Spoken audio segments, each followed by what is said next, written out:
So if you can't define the inputs and outputs that are going to get you what you want, then there's no way to start, right? Because you don't know what you're supposed to do.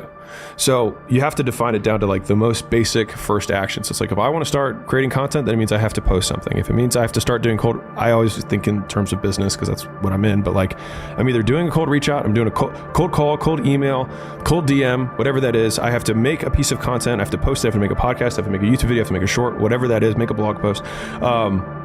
I have to run an ad, right? I have to run the ad. I have to press go. I have to spend the money, whatever it is, like whatever that core initial action is. Go to the gym, lift the weight, put the shoes on, get in the car. Whatever the input is, you have to define what the input is that's going to get you the output you want.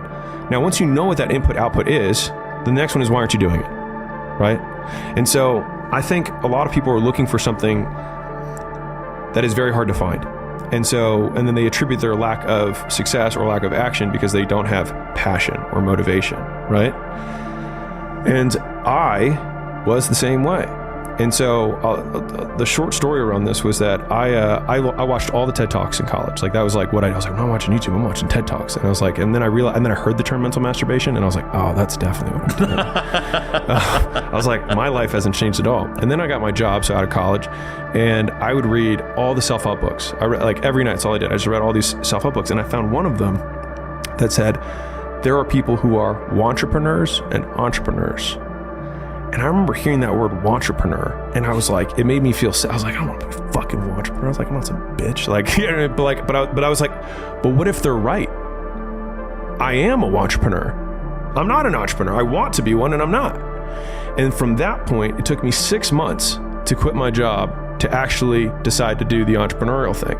And there are many things that contributed to me being able to leave. And I think a lot of it's not like people are looking for one thing. It might be a big bag of whys, a lot of them, right? That add up together to be above your action threshold. And I think in the early days, people are looking for the big carrot. They want the big vision. They want the big passion, but they don't have it. But I'll give you the first rule of entrepreneurship that I have learned, which is use what you have. And a lot more people have pain. A lot more people have anger. A lot more people have shame.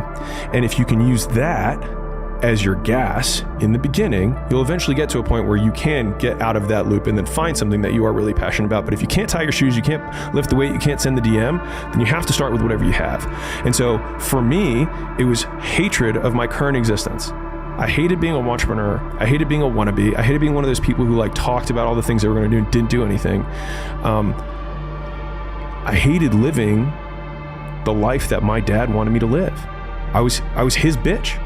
That's what it was. I was his bitch. I was living his dreams out, not mine. And that was, led to that other tweet, which was, sometimes your parents' dreams have to die in order for yours to live.